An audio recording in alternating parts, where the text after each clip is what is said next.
Wordwall වලින් smart විදියට උගන්වමු. අද අපි ඒ ගැන කතා කරමු.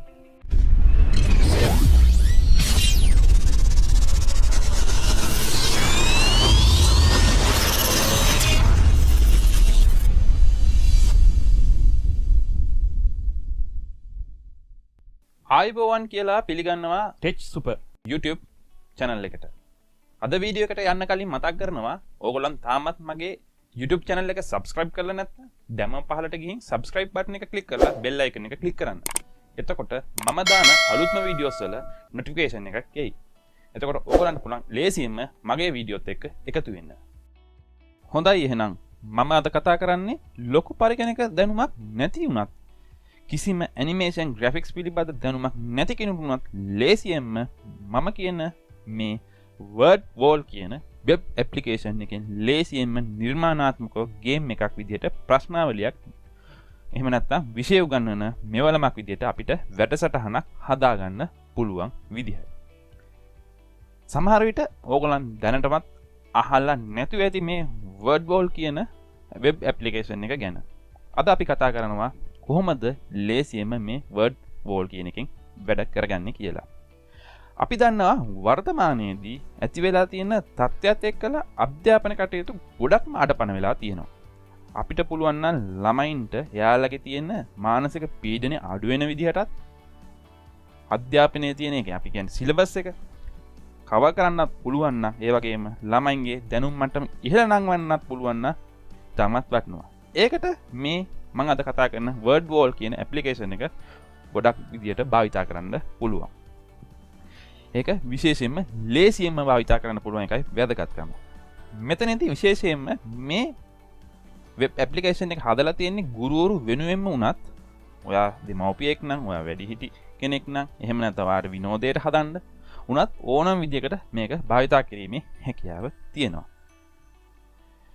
මේක භාවිතා කරලා අපිට පුළුවන් මොන්ටිසෝරියේ ඉඳලා ඉහළ පන්ති වල ළමයින්ට එහෙම නැත්නම් විශ්වවිද්‍යාල සිසුන්ට උනත් ඒගොල්ලන්ට කිසිම මානසික පීඩනයක් ඇති නොවන විදියට ගේම් එකක් විදියට නැත්නම් නිර්මාණාත්මකව ආකර්ෂණීය විදියට අපිට පුළුවන් වැඩසටහන් නිර්මාණය කරන්න පුළුවන් අපිට ප්‍රශ්නාවල නිර්මාණය කරන්න පුළුවන් එහෙම නැත්නම් ඉගෙන උපකාරක ලෙස භාවිතා කරන්න පුළුවන් මේ Wordwall application එක. මේ සේවාව ඔයගොල්ලන්ට ලබා ගන්න වැඩි දෙයක් අවශ්‍ය වෙන්නේ නැහැ. අවශ්‍ය වෙන්නේ ඔයගොල්ලන්ට තියෙන ඔයගොල්ලන්ගේ පරිගණකයක් අවශ්‍යයි. එහෙම නැත්නම් ස්මාර්ට්ෆෝන් එකක් වෙන්න පුළුවන්. ඒ වගේම හොඳ ඉන්ටර්නෙට් සබඳතාවයක් අවශ්‍යයි. ඒ වගේම ඔයගොල්ලන්ට කියලා ඊමේල් ඇඩ්‍රස් එකක් තිබීම අත්‍යවශ්‍යයි. මෙතනදී ඔයගොල්ලන්ට තාමත් ඊමේල් ඇඩ්‍රස් එකක් නැත්නම් ඔයගොල්ලන්ට පුළුවන් මම කලින් අරන් ආපු future ID වීඩියෝ ඔය බලලා ඔයගොල්ලන්ට තම පහසුවෙන් කොහොමද Gmail ඇඩ්‍රස් එකක් හදාගන්නෙත් භාවිතා කරන්නෙත් කියලා ඉගෙන ගන්න. මම ඒකේ link එක පහළ description එකේ දාලා තියෙනවා. ඔයගොල්ලන්ට පුළුවන් ඒ වීඩියෝ බලලා ලේසියෙන්ම Gmail account එකක් හදාගන්න. එහෙනම් අපි බලමු කොහොමද Wordwall web application එකත් එක්ක වැඩ කරන්නේ කියලා. ඔයාලට පුළුවන් කැමති web browser එකක් ගිහිල්ලා Google search bar එකේ ඔයාලට පුළුවන් search කරන්න Wordwall කියලා. මේ විදිහට type කරලා search කරාම ඔයාලට පේන්නේ ඇති Wordwall create better lessons quicker. අපි ඒ link එක මේ විදිහට click කරාට පස්සේ මේ විදිහට website එකට යනවා. ඔයාලට පේන්නේ ඇති Wordwall කියන website එකට අපි දැන් ඇවිල්ලා ඉන්නවා. ඊට පස්සේ අපිට පුළුවන් මේ වෙනකොටත් ඔයගොල්ලන් මේකේ account එකක් හදලා නැත්නම් ඒ කියන්නේ Wordwall එකේ account එකක් හදලා නැත්නම් ඔයගොල්ලන්ට පුළුවන් sign up button එක මේ විදිහට කියලා click කරන්න. මේ විදිහට sign up button එක click කරාට පස්සේ sign up to basic account කියලා page එකට යන්නේ. මෙතනදී තියෙනවා sign in with Google or email address කියලා තියෙනවා. මෙතනදී ඕගලන්ට Gmail address එකක් තියෙනවා නම් ඕගලන් ලේසියෙන්ම Wordwall කියන මේ web applications එකට log වෙන්න පුළුවන්. එහෙම නැත්නම් ඕගලන්ට Gmail එකක් නැතුව වෙනත් email එකක් තියෙනවා ඕගලන්ට පුළුවන් මෙතනදී email address එක ගහලා password එක ගහලා මේ විදිහට I accept the terms of use and privacy policy කියන එකට ටික එක දාලා අපිට පුළුවන් sign up වෙන්න. ඔයගොල්ලන් මේ වෙනකොටත් ඔයගොල්ලන් Gmail account එකක් තියෙනවා නම් sign in with Google click කරන්න. click කරාට පස්සේ මේ විදියට ගියාට පස්සේ ඔයගොල්ලන්ට පේන්නේ ඇති ඉනුමක් තෝරන්න නැත්නම් choose account කියලා ඉංග්‍රීසි වලින් මෙතනදී ඔයගොල්ලන්ට පුළුවන් ඔයගොල්ලන් පාවිච්චි කරන Gmail account එකට මේ විදිහට ක්ලික් කරලා log වෙන්න. log වුණාට පස්සේ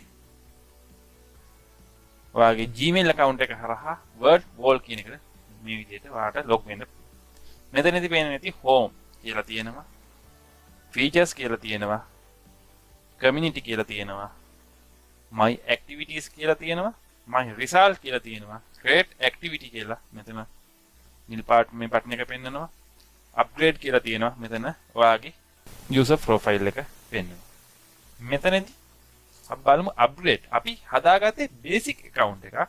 මෙතනදී ඔයගලන්ට පේන්නේ මේ ඔයගලන්ට upgrade කරගන්න පුළුවන් ඔයගලන්ගේ account එක standard වලට හරි pro වලට හරි. මෙතනදී අපි basic එකක් පාවිච්චි කරනනම් අපිට පුළුවන් interactives 18ක් දෙනවා අපිට select කරගන්න. ඒ වගේම standard එකේ 18ක් දෙනවා. pro ගත්තොත් අපිට interactives 32ක් දෙනවා. මෙතනදී අපිට number of resources you can create කියන එකේදී අපිට basic විදි 5ක් හදාගන්න පුළුවන්. නමුත් ස්ටෑන්ඩර්ඩ් එකේදී pro එකේදී අපිට unlimited විදියට අපිට හදාගන්න පුළුවන්. මෙතනදී ඔයගොල්ලන් සමහර විට ඔයගොල්ලන් මේක පාවිච්චි කරන්නේ නැති පාසලකට මොන්ටිසෝරි එකට වෙන්න පුළුවන්. එහෙමනම් ඔයගලන්ට පුළුවන් මෙතන school plans කියලා තියෙන තැනට කියලා ක්ලික් කරාට පස්සේ මේ විදියට school plans යටතේ ඔයගලන්ට පුළුවන් how many teachers ඔයගලන්ට පුළුවන් ඔයගලන්ගේ ඉන්න ගුරුවරු සංඛ්‍යාව මෙතනින් වෙනස් කරගෙන standard pro packages වලට ගිහිල්ලා ඔයගලන්ට පුළුවන් මේ විදියට මිලදී ගැනීමක් කරන්න. activity එකක් හදන්නේ කොහොමද බලන්න. create activity කියලා මෙතන තියෙන බටන් එක ක්ලික් කරන්නත් පුළුවන්. ඔයගොල්ලන් පළවෙනි පාර යූස් කරනවා නම් create your first activity කියලා මේ විදියට මේ බටන් එක හරි මෙතන බටන් එක හරි ක්ලික් කරන්න පුළුවන්. ඔයගොල්ලන්ට පේන්නේ නැති මේ විදියට ක්ලික් කරපු ගමන් pick a template කියලා මේ page එකට ඇතුල් වෙනවා.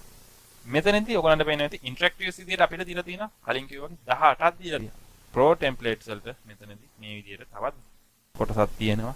ඒවා අපිට මිලදී ගැනීම කරාට පස්සේ තමයි අපිට භාවිතා කරන්න පුළුවන්. අපිට පුළුවන් මෙතන තියෙන මේ 18ත් හොඳටම ඇති සාමාන්‍යයෙන් අපේ වැඩක් කරගන්නවා. අපි බලමු එකක් මම තෝරගන්නවා quiz කියන එක. කියලා තෝරාගත්ත ගමන් මේ විදිහට load වෙනවා. load වෙලා මේ page එකට ආවට පස්සේ මේකේ තියෙනවා මෙතන activity title කියලා තියෙනවා. ඔයගලන්ට පුළුවන් ඔයගලන් මේකට title එකක් දෙන්න. මම දෙනවා මේකේ general knowledge කියලා. මේ විදිහට දුන්නාට පස්සේ ඔයගලන්ට instruction එකක් දෙන්නත් පුළුවන්. මේ විදිහට අපේ title එකයි instruction එක දුන්නාට පස්සේ ඔයගලන්ට පුළුවන් ඔයගලන්ගේ questions හදාගන්න.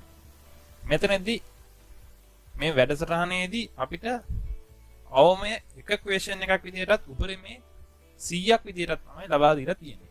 මෙතනදී ඔයගලන්ට පුළුවන් මේ question කියන තැනට ගිහිල්ලා ක්ලික් කරලා ඔයගලන්ට questions type කරගන්න පුළුවන්. මේ විදිහට type කරගත්තට පස්සේ ඔයගලන්ට පුළුවන් මේක ඕන bold කරගන්න. මෙතන මේ පහසුකම් දීලා තියෙනවා bold කරගන්න පුළුවන්. මේ විදිහට options 4ක් දීලා තියෙනවා. මෙතන symbols අපිට use කරගන්න chance එකකුත් දීලා තියෙනවා. ඊට පස්සේ අපිට පුළුවන් ආගේ question එක type කරාට පස්සේ අපිට answers type කරන්න පුළුවන්. මෙතනට ගිහිල්ලා අපිට අවශ්‍ය විදිහට answers type කරගන්න. මේ විදිහට type කරගෙන උත්තරේ අපි මේ විදිහට වෙනස් කරගන්න ඕනේ. ඊට පස්සේ අපිට පුළුවන් තවත් question එකක් හදන්න මේ add a question button එක ක්ලික් කරලා question එක type කරන්න පුළුවන්.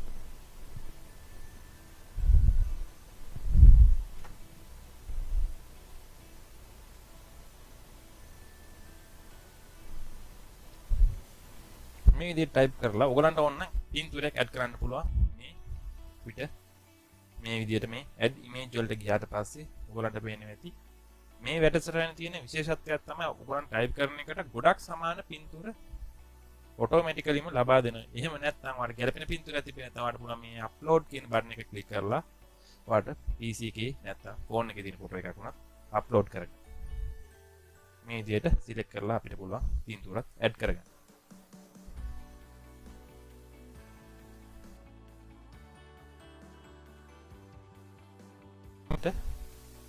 ප්‍රශ්න හදාගන්න පුළුවන්. ඒ වගේම ඔයගලන්ට පුළුවන් languages මාරු කරලා ඔයගලන්ට සිංහලෙන් ටයිප් කරන්න පුළුවන්. ඔයගලන්ට දෙමළෙන් පාවිච්චි කරනවා දෙමළෙන් ටයිප් කරන්න පුළුවන්. නැත්නම් ඉංග්‍රීසි වලින්ම හදන්න පුළුවන්.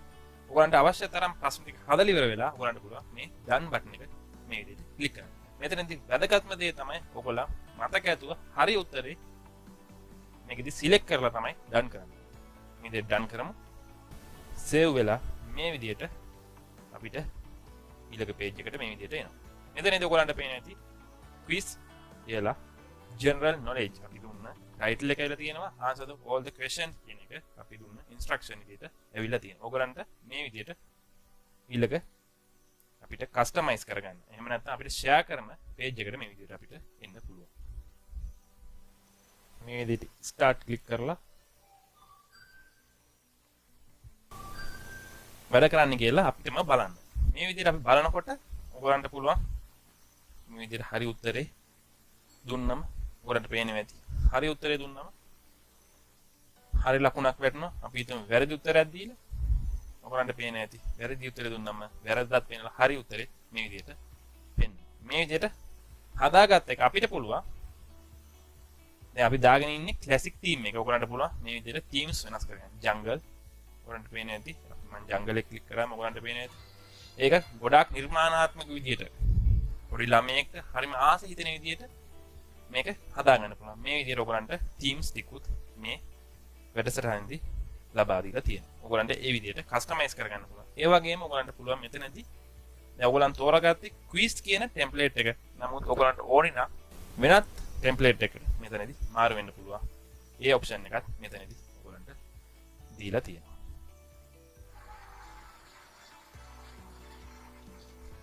හොඳයි. ඊට පස්සේ අපිට පහළට ගියාම මෙතන ෆොන්ට් එක තෝරන්න පුළුවන්. අපිට ඕන විදිහට. ඊට පස්සේ ඔප්ෂන්ස් වලට ගියාම ටයිමර් එක නන් කරගන්න පුළුවන්. නැත්නම් කවුන්ට් අප් කරන්න පුළුවන්. නැත්නම් කවුන්ට් ඩවුන් කරන්න පුළුවන්. ඔයගලන්ට අවශ්‍ය විදිහට මිනිත්තු ගාණක් ඒ විදිහට අපිට ලබා දෙන්න හැකියාවක් තියෙනවා. ඒ වගේම ඔයගලන්ට පේන්න ඇති මෙතන ලයිව්ස් කියලා තියෙනවා. ඔයගලන්ට පුළුවන් මේ ගේම් එකක් විදිහට ප්ලේ කරනකොට ඔයගලන්ට ඒ කියන්නේ ඔයගලන් දෙන ප්‍රශ්නාවලියට එකපාරින් උත්තර දෙන්න ඕනේ. එහෙම නැත්නම් අන්ලිමිටඩ් කිව්වම අවශ්‍ය ඕනම තරමක් උත්තර දෙන්න පුළුවන්. ඒ විදිහට ඔයගලන්ට අන්ලිමිටඩ් ඉදලා නැත්නම් උපරිම අන්ලිමිටඩ් අව මේ එකකුත් විදිහට වෙනස් කරගන්න පුළුවන්. ඒ වගේම මෙතන රැන්ඩම් කියන එක මෙතන shuffle question order කියන එකකින් ඔයගලන්ට පුළුවන් එක ළමයෙකුට තියෙන ප්‍රශ්නේ මේ අනිත් ළමයාට ඒ නම්බර් එකට ලැබෙන්නේ. ඒ විදිහට වෙනස් කරගන්න පුළුවන්. ඊට පස්සේ මාකින් එක ඔයගලන්ට ඔටෝමැටිකලි දාන්න පුළුවන්. end game එක show answers දාන්න පුළුවන්. leaderboard එකකින් ඔයගලන්ට පුළුවන් ඒ ළමයින්ගේ ඒගොල්ලන් ලකුණු දුන්නාට පස්සේ ඒගොල්ලන්ගේ රිසල්ට් එක බලාගෙන ලීඩර් ටේබල් එක වෙනස් කරගන්න. ඒ විදිහට කස්ටමයිස් කරගත්තට පස්සේ ඔයගොල්ලන්ට පුළුවන් ඔයාලගේ ළමයින්ට ඒක ෂෙයා කරන්න. මෙතනදී ඔයගොල්ලන්ට පේනවා ඇති ෂෙයා බටන් එකක් තියෙනවා. මේ ෂෙයා බටන් එක ක්ලික් කරලා ඔයගොල්ලන්ට ෂෙයා කරන්න පුළුවන්. මෙතනදී ඔයගොල්ලන්ට අහනවා who do you want to share with. මෙතනදී other teachers කියලා my students කියලා options දෙකක් දීලා තියෙනවා. මෙතනදී other teachers කියනකොට මේක public. ඒ කියන්නේ ඔයා හදපු template එක මේකේ save වෙනවා. ඒ කියන්නේ මේ Wordwall කියන වැඩසටහනේ save වෙලා ඕනම මේකට log වෙන කෙනෙකුට භාවිතා කිරීමේ chance එක දෙනවා. එහෙම නැත්නම් ඔයාට my students කියන එකට ගිහිල්ලා set assignment කියන එකෙන් ඔයගලන්ට පුළුවන් ඔයාගේ ළමයින්ට ඒක යවන්න. මේ විදිහට set assignment කරාට පස්සේ ඔයගලන්ට පේනවා ඇති මෙතනදී අහනවා assignment setup එකේදී registration එක කොහොමද දෙන්න ඕනේ කියලා. එතකොට ඔයගලන්ට පුළුවන් enter name කියන එක දීලා ඔයාලට පුළුවන් මෙතනදී deadline එක.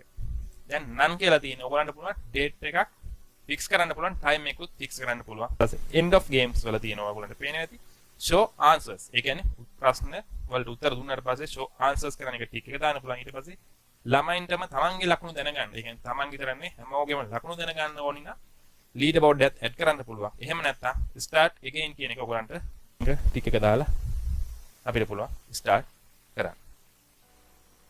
මෙහෙම කරාට පස්සේ start එක click කරාට පස්සේ ඔයගලන්ට පේනවා ඇති ඔයගලන්ට link එක ඇවිල්ලා තියෙනවා. ඔයගලන්ට මේ විදිහට copy කරලා email එක මාර්ගෙන්, WhatsApp මාර්ගෙන්, Facebook මාර්ගෙන් ඔයා කැමති ආකාරයකට link එක share කිරීම හැකියාව තියෙනවා. ඊට පස්සේ අපි මේක copy කරලා done කරගන්න. ඒ වගේම ඔයගලන්ට පේනවා ඇති මෙතන පහලෙන් තියෙන emp කියලා. මේ M කියන බටන් එක ක්ලික් කරාම ඔයගලන්ට පේනවා ඔයගලන්ට මේක HTML එක දෙනවා. ඔයගලන්ට පුළුවන් ඔයගලන්ගේ වෙබ්සයිට් එකක් පාසලේ නම් වෙබ්සයිට් එකක් වෙන්න පුළුවන්. ඒ වෙබ්සයිට් එකට මේක ඇඩ් කරගන්න පුළුවන් මේ HTML කෝඩ් එක කොපි කරලා. මේ විදිහට අපිට M කරගන්න පුළුවන්. ඒ වගේම edit content කියලා නැවතත් අපිට පුළුවන් ආපසු මේක වෙනස් වීම කරගන්නවා නම් කරගන්න. ඒ වගේම මෙතන more කියලා තියෙනවා. මේ අපිට පුළුවන් මේ title එක එහෙම rename කරගන්න. මේ විදිහට ඔයගලන්ට ඉතාමත් පහසුවෙන් ස්මාර්ට් විදිහට ඔයගලන්ට ප්‍රශ්නාවලිය නිර්මාණය කරගැනීමේ හැකියාවක් මේ වැඩසටහනෙන් ලබා දීලා තියෙනවා. ඒ වගේම ඔයගලන්ට නැවතත් වාරයක් ඔයගලන්ගේ activities වලට යන්න my activities කියන මේ ටැබ් එක ක්ලික් කරලා ගිහිල්ලා නැවතත් ලබා ගන්න පුළුවන්. ඔයගලන් මේ විදිහට ක්ලික් කරලා ඔයගලන්ට පුළුවන් open in new tab කරන්න පුළුවන්, නැත්නම් share කරන්න පුළුවන් මෙතනදී, නැත්නම් edit content කරන්න පුළුවන්, rename කරන්න පුළුවන්, duplicate කරන්න පුළුවන්, move කරන්න පුළුවන්, delete කරන්න පුළුවන්, empty කරන්න පුළුවන්. එහෙම නැත්නම් ඔයගලන් delete කරොත් ඔයගලන්ට මෙතන මේ විදිහට recycle තමයි යන්නේ. ඒ වගේම ඔයගලන් share කරාට පස්සේ ඔයගලන්ගේ ළමයි පිළිතුරු දුන්නේ කොහොමද කියලා බලා ගන්න ඔයගලන්ට පුළුවන් my result කියන tab එක ක්ලික් කරලා මේ විදිහට ගිහිල්ලා ඔයගලන්ගේ ඒ අවශ්‍ය ඔයගලන් හදපු ඇක්ටිවිටි එක මේ විදිහට ක්ලික් කරාට පස්සේ ඔයගලන්ට සමරි එකක් එනවා කොහොමද ළමයි පිළිතුරු සැපයුවේ. ඒ විදිහට ඔයගලන්ට එක් එක් ප්‍රශ්නෙට කොහොම උත්තර සැපයුවේ කියලා තමයි ලේසියෙන් බලා ගන්න. ඒ වගේම ඔයගලන්ට පුළුවන් මේ කමියුනිටි කියන එක කට්ටිය සේව් කරපු එක ඔයගලන්ගේ ඇක්ටිවිටීස් ඔයගලන්ට පුළුවන් මේ විදිහට අරගන්න ක්ලික් කරලා. ඒ විදිහට මම හිතනවා ඔයගලන්ට මේ Wordwall කියන වැඩසටහන තමයි පහසුවෙන් භාවිතා කරන්න පුළුවන්. වැඩ ටික ඉවර වුණාට පස්සේ ඔයගලන්ට පුළුවන් මේ විදිහට මේ ක්ලික් කරලා log out වෙන්න. ඒ විදිහට මේ වැඩසටහන ඉවත් වෙන්නත් පුළුවන්. මම හිතනවා ඔයගලන්ට Wordwall ගැන ලොකු දැනුමක් ලැබෙන්නේ නැති කියලා මේ වීඩියෝ එකේ.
මං හිතනවා අද වීඩියෝ එකෙන් ඕගලන්ගේ දැනුමට අලුත් දේවල් එකතු වෙන්න ඇති කියලා. ඕගලන් තාමත් මාව subscribe කරේ නැත්නම් දැන් මම පහලට ගිහින් subscribe button එක click කරලා ඊට එහා පැත්තෙන් තියෙන bell icon එක click කරන්න. ඒ වගේම ඕගලන්ට මේ වීඩියෝ ගැන දැනුණු දේවල් පල්ලෙහා comment section එකේ comment කරන්න. ඕගලන් like කරන්න, ඕගලන්ට හොඳයි කියලා හිතුණා නම් ඕගලන්ගේ යාළුවෝ අතර share කරන්න. එහෙනම් අපි අලුත් වීඩියෝ එකකින් නැවත මුණ ගැහෙමු.